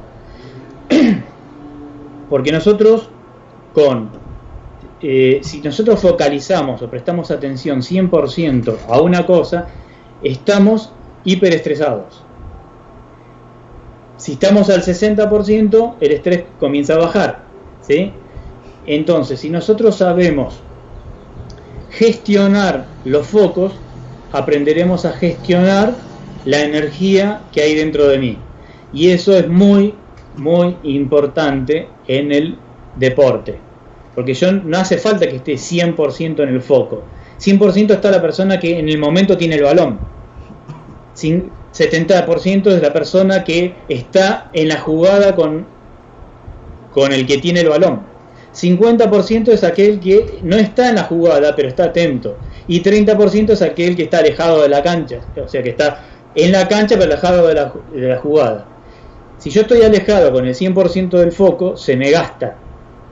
Y mis neuronas empiezan a disminuir la atención. Profe, ahora que acaba de decir ¿Sí? eso, encuentro otra ayuda más en el fútbol sala. Porque es que el foco de atención del jugador de fútbol sala siempre está, no importa que no tenga la pelota, pero la cercanía del balón siempre y la dimensión de la cancha siempre hace de que el foco de atención y la concentración tenga que ser constante. En cambio, un jugador de fútbol no. Hay jugador de fútbol, si la pelota está en ataque, el portero puede estar en un nivel muy bajo, pero nosotros acá no. Nosotros acá en constante momento, en cuestiones de milésimas de segundo, podemos estar de defensa a ataque por una transición. Entonces nosotros lo vivimos de una manera muy diferente. Sí, pero si en el fútbol sala, por ejemplo, aprendiéramos a gestionar que al 100% vas a estar 2 segundos. En el próximo segundo tienes que bajar al 70%, porque un segundo después lo vas a volver a tener al 100%. Esa pequeña variante te va a dar un resto de energía, no solamente muscular, sino de cabeza. Porque viste que cuando uno va disminuyendo su energía, ya el poder de decisión va siendo cada vez más torpe, porque no llega los suficientes nutrientes ni oxígeno al cerebro. Si uno aprendiera esas variantes milimétricas que tiene el fútbol sala, vas a ver el nivel que aumentarían los jugadores. Ahí se va a notar muchísimo, porque es muy rápido. Pero hay personas que desgastan mucho en el fútbol grande también. Profe, quiero enviarle un saludo a todos los entrenadores de divisiones menores del club del cual soy hincha, de mi ciudad Barranquilla, el Junior de Barranquilla. Saludos a todos los entrenadores de divisiones menores, cuerpos técnicos, psicólogos. Están muy pendientes de esta charla. Me agrada mucho porque esto crea un espacio y de verdad siempre he pensado que nosotros como Fútbol Sala podemos brindarle algunas herramientas y lo estamos viendo ahora mismo no solamente como una idea, sino plasmándolo desde la parte científica y con evidencias de que nosotros podemos ser causantes de una ayuda neurológica y de un mejor comportamiento del joven, del niño, a la etapa adulta y mayor. Profe, hice una charla y a quien agradezco por haberme regalado su tiempo con Teófilo Gutiérrez. Teo, el gran jugador de fútbol que jugó en Junior, y estuve conversando con él una hora en un en vivo en una de esas redes sociales en Instagram, y él me comentaba, y vuelvo y repito, uno siempre con quien conversa aprende algo, y él me decía, es que yo soy un profesional, y donde yo el día anterior al partido ya yo duermo pensando en el juego. Ya yo me estoy imaginando que llego a la cancha, me levanto, estoy desayunando y estoy pensando en lo que voy a hacer, estoy pensando en cómo voy a patear esta jugada, que cómo voy a hacer esto. Entonces yo veo una programación del jugador, y voy a apartar el nombre, vuelvo y repito, Teófilo Gutiérrez, un grande del fútbol, con una calidad técnica, pero vemos comportamientos con una seguridad en lo que va a hacer, porque yo creo que eso es una de sus cualidades, la seguridad con que hace el gesto técnico, con que define, pareciera que no tiene temor alguno de cualquier situación de juego.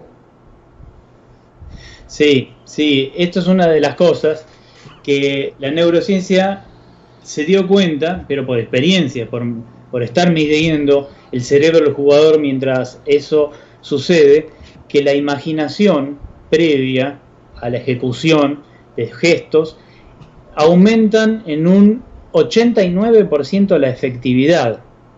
O sea, lo mismo que estaba haciendo Teo con esto, pero incorporarlos a los entrenamientos. Es algo que la neurociencia está diciendo que es primordial. Las personas, bueno, él es un adelantado, un intuitivo, por lo que me estás contando, él lo hacía, y hay unos cuantos atletas. Yo justamente en mi canal de YouTube subí un video, cómo entrenan, mejor dicho, cómo detectaron el cerebro de un pesista olímpico con respecto a un pesista que no era olímpico. Y el secreto estaba en eso, que el olímpico no se daba cuenta, pero imaginaba cada movimiento, cada sensación, cada respiración, cada movimiento de energía a través de sus músculos antes de realizar eso. Y era lo que estaba haciendo Teo con esto. No, es genial lo que acabas de decir. Y te voy a contar otra cosita. Una de las cosas que la neurociencia está descubriendo también. El cortisol es un neurotransmisor que a nosotros nos pone en un estado de estrés, como estábamos diciendo, ¿no? Y se descubrió que no solamente hay palabras, sino también que hay aromas o visualizaciones o posturas corporales que modifican ese porcentaje de ese neurotransmisor en nuestro cerebro. Por ejemplo, se hizo un experimento en el que se tenían que subir 10 personas a un trampolín de 10 metros y lanzarse. Por supuesto, de las 10 personas miraban para abajo, les daba vértigo y ninguna quería tirarse. Inmediatamente le hicieron poner una postura con los brazos abiertos, así expandidos, mirando para arriba, bien erguidos, levantando el pecho y el mentón durante 2 minutos. Lo mismo que la postura de Peter Pan, esa de ponerse los puños atrás, sacando pecho y mirando como altaneramente, ¿no? Con eso descubrieron que bajaba en 2 minutos a un 10% del cortisol y aumentaban otros neurotransmisores que nos daban la seguridad interior. Después de hacer eso, volvían a subirse y se lanzaron 8 de 10 personas.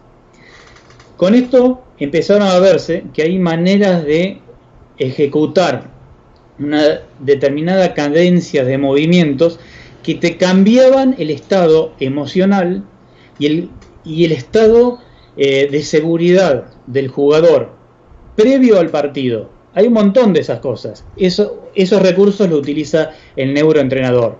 Si vemos que un jugador está muy nervioso, se le hace hacer una determinada cantidad de ejercicios respiratorios, etcétera, etcétera. No es es como si les estuviéramos inyectando un cóctel bioquímico producidos por ellos mismos.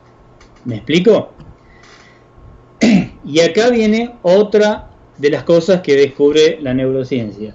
La gente cree que la motivación es eso que gritamos antes del partido, que decimos entre todos, vamos a ganar porque somos más, etcétera, etcétera. Eso se llama activación emocional, que no tiene nada que ver con la motivación, es activación emocional. Quiere decir que a través de lo que decimos, los gestos que hacemos, los movimientos que hacemos, el tono de voz, vamos activando neurotransmisores que nos van a poner en un estado emocional X al empezar el partido. La motivación es descubrir cuál es el motivo que tiene cada persona para hacer lo que está haciendo en ese momento. O sea, para hacer, ¿qué motivo te lleva a ti ser futbolista? Y a veces, bueno, el psicólogo deportivo, el coach deportivo, hace que el propio jugador lo descubra, porque a veces pasa que el motivo no es propio, el motivo es implantado. El jugador se está jugando porque los padres quieren, no porque él quiera. O a lo mejor lo que está buscando es dinero, no deporte. Si le das otra cosa por el mismo dinero, a lo mejor no elegiría el deporte. ¿Me explico? Y a nosotros nos pasó un caso que estudiamos, el caso de un jugador que incluso hasta se enfermaba, y descubrimos que el motivo eran motivos de los padres, no de él, y él quería ser bailarín. En definitiva, lo liberaron y fue un excelente bailarín. no un futbolista. ¿Me explico? Sí, le estoy oyendo. Profe, me acaba de escribir Manuel Francisco Muñoz, el entrenador que estuvo con nosotros ayer, y me parece una lógica lo que me acaba de decir. Me dice, bueno, 11 tiene que trabajar en 5 contra 5 para poder adquirir una mayor cualidad neurológica en los entrenamientos, ¿cierto? Y entonces nosotros 5 contra 5 también lo debemos hacer y de pronto cambiarlo a un 3 contra 3 en un 20 por 20 en nuestros entrenos. ¿Qué causaría eso? Perdón, justo se entrecortó y no te entendí bien la pregunta. Bueno, él dice que el fútbol 11 cambia a un 5 contra 5 en fútbol sala, ¿cierto? Para tener un mayor trabajo neurológico, todas las cualidades que nuestro deporte le puede brindar al 11. Entonces él dice, bueno, y nosotros que somos 5 contra 5 para poder mejorar, pasamos a un 3 contra 3 en un 20 por 20, reducimos nuestro campo también, reducimos jugadores para tratar de buscar aún una mayor velocidad. Sí, podría ser tranquilamente, claro que sí, porque le estamos desafiando al cerebro aún más. El cerebro de un jugador de fútbol sala, como dijimos, tiene muchas más redes. Ahora, si nosotros les ponemos más desafíos, va a producir muchas más redes. Entonces les va a sobrar redes para desarrollarse en el partido. A propósito de esto, quería desmitificar algo de la neurociencia deportiva que has visto un montón por ahí. ¿Puedo? Sí, claro, profe, tranquilo. Este espacio es suyo. Gracias. ¿Ha visto por ahí mucho trabajo con las lucecitas de colores, con números que se encienden, con tarjetas de colores que vas y vienes, jugar a la pelota, salir corriendo, hacer otra cosa y volver, ¿verdad? Sí, esto señor. Se ve mucho en YouTube y qué sé yo. Lo que está descubriendo la neurociencia es lo siguiente. Muchos profesores que en algún momento hicieron un curso, tuvieron contacto, trajeron recetas de entrenamientos. Pero eso puede ser un gran error, como querer medicar a una persona que tiene síntomas parecidos, pero las causas no son las mismas. Nosotros debemos entrenar el cerebro de acuerdo al perfil que tiene cada jugador y al objetivo que se tiene. Y a esto me refiero a lo siguiente. Si nosotros entrenamos a un jugador a partir de encenderse distintos tipos de luces, les estamos desarrollando circuitos en la cabeza. Eso está claro y está bien. Ahora, cuando va a la cancha, no va a haber luces. Por lo tanto, ese tipo de circuitos no se le va a conectar a la situación de juego. No va a haber luces ni conos de colores. Lo que va a haber van a ser sus compañeros contra los otros compañeros en una cancha lisa con una pelota X. Y no va a encontrar ni las formas, ni las cartas, ni las luces, ni nada. Entonces el circuito que se formó no se va a activar del todo. Eso se está descubriendo en la neurociencia. O sea que en realidad todos esos trabajos neurocientíficos hay que hacerlos en función con los objetos que va a encontrar en la cancha. Lo más real, profe, lo más real posible a un partido. Exactamente. Por ejemplo, hay una de las cosas que se entrenaba, y esto ya se está dejando de usar, por ejemplo, la resistencia de los jugadores en pendientes, subiendo cuestas, bajando cuestas, con escombros, esquivando esto y aquello. Entonces, estamos preparando, no olvidemos que el circuito cerebral abarca desde los tobillos hasta los pies. Entonces estamos preparando un cuerpo que sube pendientes y baja, y después cuando vas a jugar el domingo a la cancha, ves que toda la cancha es plana, y que no hay obstáculos, y simplemente y los obstáculos que hay ahora tienen 2 piernas, 2 brazos y los movimientos que hace, o sea que son los jugadores contrarios, etcétera. Entonces se está viendo que se están desarrollando muchos circuitos que no les van a servir tanto a los jugadores. Por ahí les puede servir para otras cosas, pero en función al juego estamos sobreexigiendo. Entonces pasa una cosa. Yo copio una receta, la pongo a mis jugadores. De casualidad le puede servir a uno que necesitaba ese circuito y el resto no. El resto se aburre y no quiere venir más. ¿Me explico? Claro. Entonces, yo debo hacer un perfil de todos los jugadores y ver qué le falta. A este le falta tal cosa, el otro le falta esta otra, le falta comunicación. Entonces, diseñar entrenamientos en función al perfil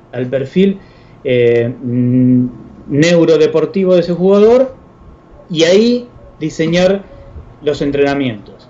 ¿Y esto cómo se logra? Como no tenemos tomógrafos y todos esos aparatos carísimos, no los tenemos, es en función a planillas y observación durante el entrenamiento, durante los partidos, antes de los entrenamientos, antes de los partidos, después de los partidos, después de los entrenamientos, qué come ese jugador, qué vida social tiene, etcétera, etcétera.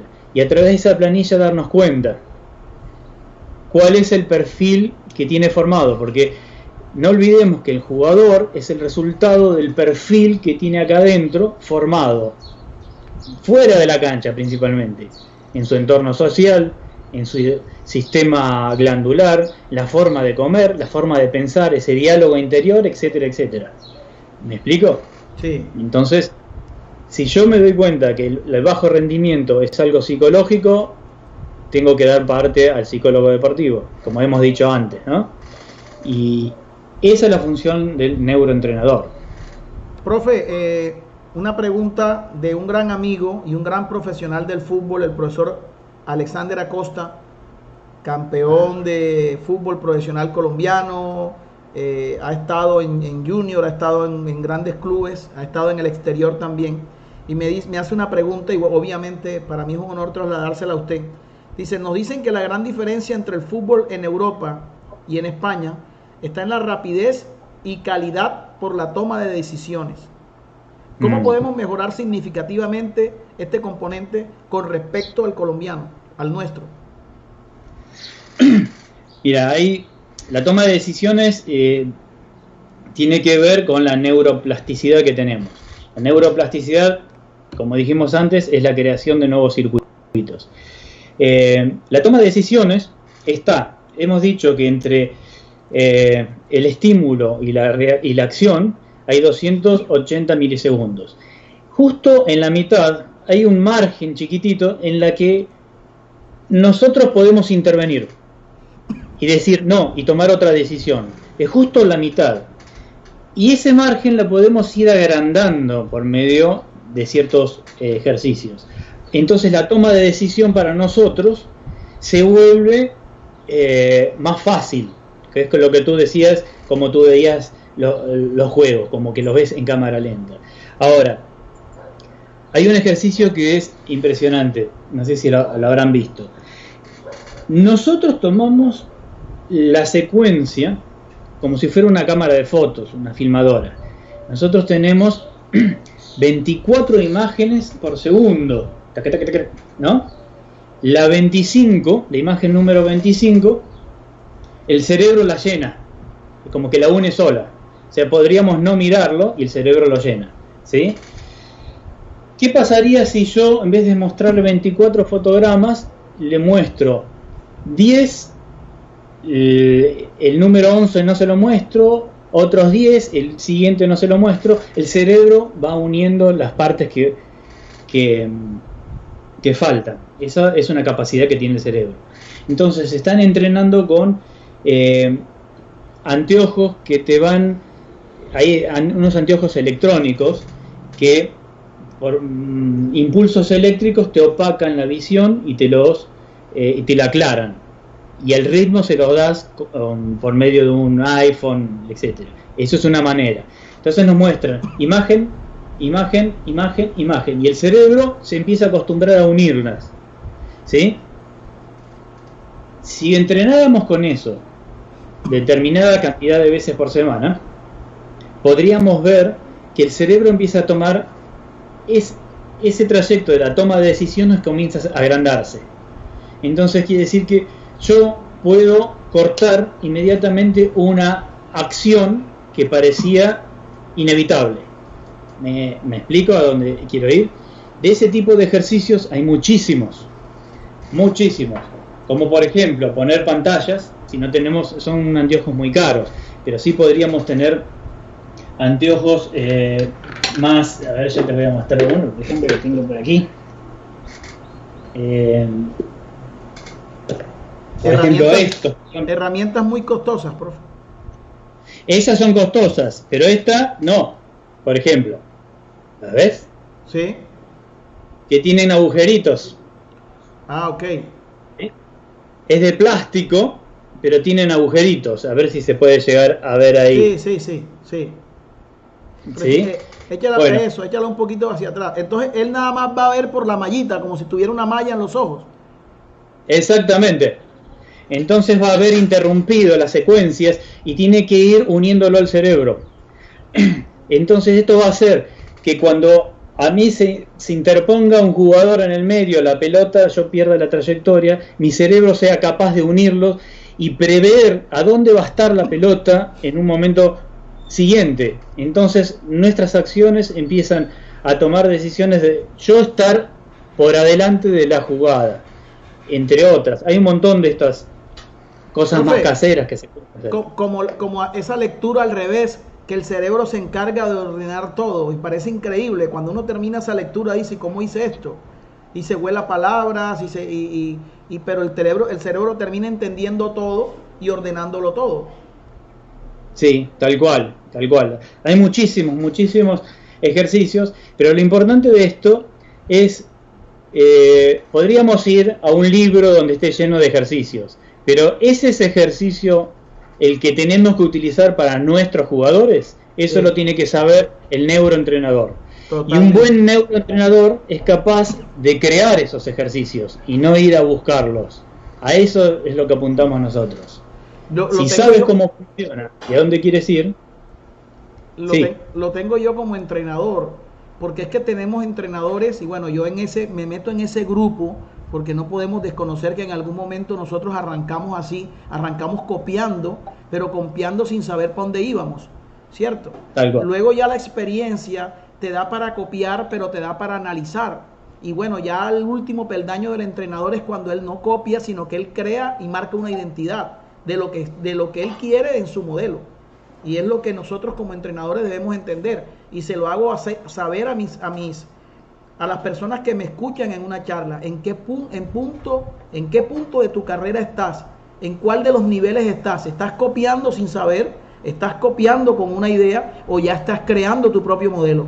¿Dónde estás? Sin vergüenza alguna, porque yo como entrenador lo puedo aceptar. Yo empecé copiando porque el ejercicio era bonito y porque me parecía novedoso y por eso lo llevaba a mis entrenamientos, pero yo no veía que mi equipo o mi grupo estaba creciendo, porque lo estaba haciendo con una desorientación total. Claro. Bueno, esa es una de las razones por qué nos contactaron, porque en los cuerpos técnicos, por ahí el técnico se tiene que encargar de el partido que se va a hacer, etcétera, pero no tiene tiempo como para que él pueda crear los ejercicios, etcétera, y para eso está el cuerpo de neuroentrenadores.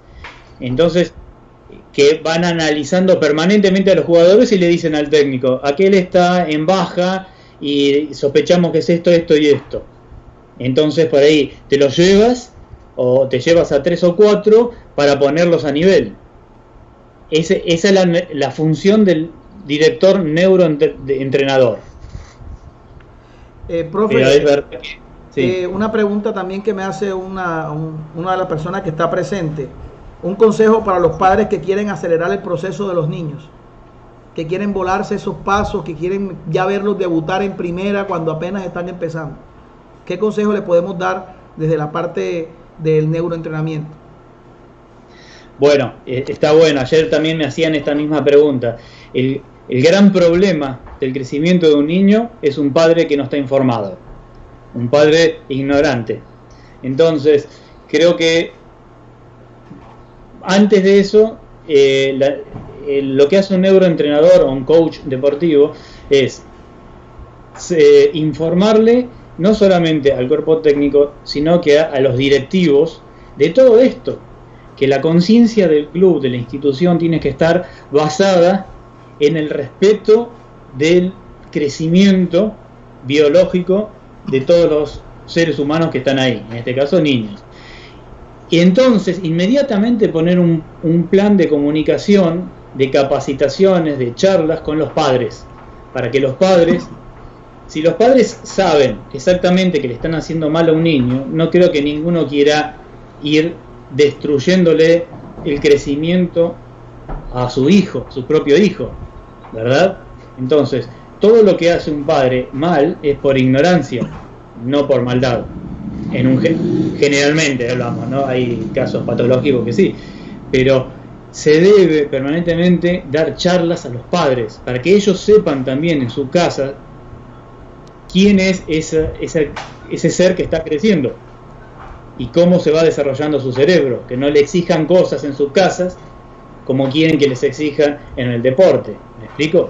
Sí, o sea que el entrenamiento y el proceso deportivo de un joven y de un jugador debe ir de la mano de su padre de familia, y nosotros como clubes a veces abandonamos y creemos que únicamente es el niño. No, es el padre de familia que también tiene que entender por dónde vamos y qué camino estamos recorriendo. Eso es lo que nos está explicando usted aquí en este momento. Claro, y el que educa al niño es la familia, porque gran parte del tiempo, imagínate que, no sé, tú tienes a un niño 3 veces por semana, 1 hora, todo el resto de las horas lo pasa con la familia. Entonces, muchísimo depende qué es lo que hacen el entorno de ese niño, qué es lo que hacen para el estímulo que le da. Porque muchas veces puede haber un profe, un DT, preparado en todo, pero lo destruyen en la casa. Y ahí ya no nos podemos meter si no es por medio de charlas o un asistente social o el psicólogo, etcétera, etcétera. Pero el 99% está en la casa. Ok. Saludos a Rafael Barraza, exjugador de fútbol profesional. Tiene una academia, Talentos Líderes, una academia de fútbol para la Rosca Fútbol Club. Bueno. Neiber Montaño, saludos, profe, bendiciones. Profe, le comento, nos están viendo en estos momentos en Bolivia, Ecuador, Perú, nos están viendo en España, nos están viendo en Argentina. Muchas gracias, profe, muchas gracias por todo esto, de que usted hoy nos ha despertado una curiosidad inmensa, y espero que la gente también pueda buscar sus espacios para poder seguir aprendiendo. Profe, una pregunta, ¿se nace o se hace el talento? Se hace. Se forma. O sea que ese también es otro mito, ¿no? Que él nace con eso. Sí, nacemos con la inclinación pero el talento, la única manera de desarrollarlo es a través del trabajo. No hay nada que sea espontáneo. Podemos tener la inclinación, pero esperar que nazca algún talento porque sí, olvidémoslo, no existe. Profe, otra cosa. Le voy a colocar algo. Nosotros, sin darnos cuenta, fuimos preparados en la calle, en el juego callejero. Salíamos a jugar, corríamos, nos montábamos de pronto en una montañita de tierra, nos bajábamos, jugábamos con más grandes, y sin querer queriendo nos estábamos preparando en muchas cosas, no solamente la física, la técnica, sino la parte neurológica también, sin nosotros saberlo. Sí. ¿Y qué pasa ahora? ¿Qué pasa ahora que ese juego ya no está? Bueno, ahí está más el hecho de si se hace o se nace. Antes decían que se nacía porque casi apenas aprendías a caminar, ya salías a la calle a hacer juegos, y fíjate que no eran entrenamientos, eran juegos, iban a disfrutar los niños. Entonces principalmente se formaban en lo que eran la amistad, las cosas en equipo. Rara vez un niño era solitario y andaba aislado del mundo. Entonces no solamente era la parte física, sino lo que era la interacción, la camaradería, etcétera, etcétera. Y eso se llevaba al deporte. Hoy en día bueno, por lo que está pasando no puedes salir a la calle, no puedes hacer nada. La camaradería se da solamente a través de internet, de juegos online, que no es lo mismo. Y eso, todo eso que antes aprendías ahí, ahora lo tiene que enseñar el cuerpo técnico, el DT, el preparador físico. El club tiene que reemplazar todo eso. Es una tarea bastante dura. Llevar la calle al entrenamiento, básicamente, es lo que necesitamos. Básicamente, llevar la calle al entrenamiento. He estado en unas charlas con entrenadores y donde me dicen, el entrenamiento debe ser sin rayas, debe ser sin líneas, debe ser libre, que jueguen, que se diviertan, sobre todo en el trabajo de base y de niños, ¿no? Sí, tal cual. En base de niños sería una cosa así. Incluso, como yo te decía antes, mezclando deportes. O sea, que el niño proponga, que crea, porque lo primero, antes de nada, antes de las reglas, el niño tiene que desarrollar la imaginación. Si desarrolla las reglas antes de la imaginación, pierde esa capacidad y no la vuelve a tener nunca más en la vida. Lo va a tener que entrenar específicamente, aprenderlo, reaprenderlo. Se puede toda la vida aprender, pero es como tú dices. Profe, una pregunta del profesor Roberto Peñalosa, asistente técnico, bueno, fue asistente técnico hasta el año pasado de nuevamente nombro al Junior de Barranquilla, hoy está en segunda división dirigiendo el equipo de la categoría B. Dice, si bien en la realidad del fútbol no hay luces ni colores, este tipo de estímulos nos ayudarían a desarrollar las habilidades para luego ser aplicadas en el contexto específico del fútbol. Bueno, como decíamos antes, nosotros por luces y eso, o lo que sea, vamos desarrollando un determinado circuito, ¿sí? Que nos va a hacer bien. Ese circuito no nos va a hacer mal ni nada por el estilo. Pero el problema es después cómo lo vas a hilar, cómo lo vas a unir en el contexto del fútbol, en el juego. Entonces, es mejor hacer ese tipo de ejercicios, pero con elementos de la cancha. Entonces, automáticamente el cerebro lo va a reconocer en la situación de juego.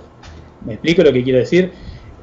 Sí. O sea, si yo desarrollo un circuito en forma artificial con luces, después voy a tener que hacer un trabajo para unirlo al juego. O sea, es un doble trabajo.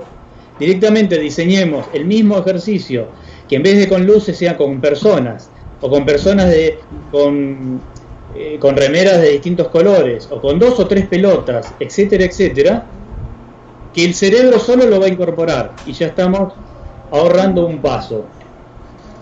Profe, le voy a decir algo que he incorporado en mis entrenamientos, obviamente, con experiencias que he vivido en medio de mi aprendizaje, ¿no? Yo suspendí o quité totalmente la utilización de petos en mis entrenamientos. No hay colores diferentes. Listo. Bien. Mi equipo juega con el mismo uniforme, todos juegan iguales, del mismo color, la misma pantaloneta, todo. Al principio vi en ellos una molestia. No, que necesitamos diferenciarnos porque tenemos que nosotros saber quién es quién, que no podemos. Listo. Pero entonces yo empecé a explicarles el por qué estaba utilizando yo este nuevo método. Y dije, primero, mucha más concentración. Segundo, debemos levantar la cabeza y analizar antes de entregar, porque a veces respondemos a estímulos de colores, como usted está diciendo. Listo, él es rojo y yo se la entrego al rojo, pero no analizo. Cuando ya mi jugador levanta la cabeza, piensa, no solamente tiene una opción, empieza a crear 2, 3 y hasta 4 opciones, porque él está analizando totalmente su entorno y mi equipo empieza a mejorar, ¿cierto? Y bueno, la primera semana les costó, la segunda. Después, pasado un mes, Teo, mi equipo estaba como si estuvieran los puestos puestos. Ya nadie lloraba, ya nadie reclamaba, ya todo el mundo estaba contento con este trabajo. Entonces vemos que esa serie no necesitamos colores, necesitamos es crear situaciones que dentro del juego nos vayan a servir. Lo que usted nos está explicando ahora. Exactamente. Tú le has desarrollado un circuito paralelo a la mente de cada jugador. Entonces ellos leen otro tipo de señales espaciales y es lo que tú dices, le permite crear 3, 4, 5, 6 jugadas más de lo que comúnmente podrías ver a simple vista. Muy buena esa. Gracias, profe. Carlos Martínez, asistente técnico de la Selección Colombia de Fútbol Sala, quien me acompaña en los procesos, y le mandamos un gran saludo porque es uno de los, para mí, de los que he conocido entrenadores colombianos que tienen un pensamiento adelantado con este deporte y al cual le he enseñado mucho y le agradezco, sobre todo el tema del scouting. Es un bárbaro con el scouting, con el tema de la edición de videos. Dice, hemos visto entrenamientos en donde los jugadores juegan con un ojo cubierto, o sea, un parche. ¿Qué opinión le merece este trabajo? Bueno, es como el tema de los anteojos, esto que te mostraba. Con eso estás produciendo, al taparle un ojo al jugador, le obligas a crear otras redes para suplantar ese ojo. Entonces, después cuando juegues con los dos ojos tienes el doble de redes. Entonces, los detalles los vas a ver mucho más finos, los vas a ver, como tú dices, en cámara lenta, y vas a ver cosas que normalmente se te escaparían. Eso está muy bueno. Ahí ves que la creatividad parte de algo, de conocimiento con sustancia. No es que se le ocurrió y nada más, vamos a poner un bonete. No, ahí tiene fundamento. Te cuento una de las cosas, cómo entrenan, por ejemplo, cómo entrenaba la selección argentina de fútbol, que ahora el profesor Piñero creo que está en la Mexicana como entrenador de arqueros. Entrenan con luces, pero de otra manera. Se pone el arquero en el arco y hay luces alrededor en el cual se enciende. Pero esa luz le va a marcar al jugador a dónde tiene que patear. Y el arquero lo ve de reojo. Sabe el arquero que la pelota va a ir a ese lugar. ¿Sí? Supongamos al ángulo inferior derecho. Antes de patear, sabe que el jugador le va a patear al ángulo inferior derecho. ¿Para qué sirve esto? Para dos cosas. El pateador va a necesitar ser cada vez más fino para tirarla con precisión y fuerza, y para el arquero, para leer los micros movimientos que van a hacer los jugadores cuando van a patear a ese lugar. Entonces empiezas a leer cómo se torció el pie de apoyo, la cadera, el glúteo, cómo se ladeó la cintura escapular, hacia dónde miró un instante. Todo eso en fracciones de segundos.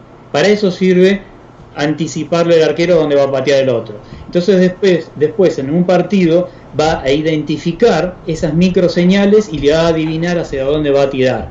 Eso es un entrenamiento que se hace mucho con pantallas, incluso en neuroentrenamiento. Es un dato que les tiro también.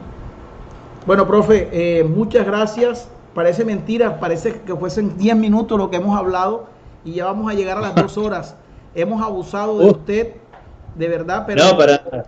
Me siento honrado como entrenador poder tener una relación personal, profesional con una persona como usted, con un profesional como usted, que nos puede aportar mucho. Espero poder seguir intercambiando, molestarlo con alguna llamada, alguna pregunta. ¿Cuántas veces extras? Teo, te agradezco mucho. Bendiciones para ti, para tu vida, para tu proyecto deportivo. Espero que ahora que pase toda esta pandemia podamos encontrarnos, si no en España, poder traerte a Colombia.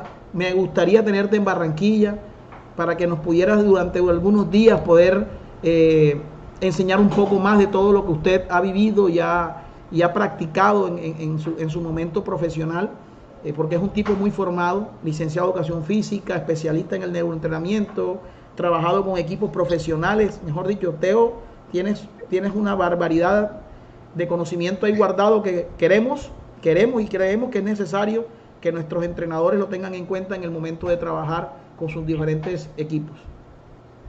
Muchísimas gracias. La verdad que te agradezco en el alma, agradezco a todos los profes, tremendos profes que has nombrado, y sé que hay muchos más de renombre y de peso, y fue todo un honor enorme que me hayan prestado atención y que hayamos hecho este intercambio, y sobre todo a ti por esta invitación. Un gran honor y agradecidísimo, y les deseo todas las bendiciones del mundo. Y cuando quieran, presencial u online, estoy dispuesto. Bueno, profe, último, me parece, y soy muy honroso, y me imagino que la presencia suya también ha despertado esta entrada de la gente. Saskatoon Futsal League Desde Canadá, Jaime Mesa, buen programa. Canadá, Perú, Ecuador, Estados Unidos, España, Bolivia. Fenomenal, profe. Éxitos, bendiciones y espero, de verdad, creo que vamos a tener que hacer un segundo programa con usted, porque aquí nos hizo falta mucha tela por cortar. Segundo, tercero, cuarto, 10 si quieres. Los que sean necesarios. Bueno, siempre con los brazos abiertos. Un placer, bendiciones, que esté muy bien. Hasta luego. Bendiciones para todos, muchas gracias. Nos vemos. Hasta siempre.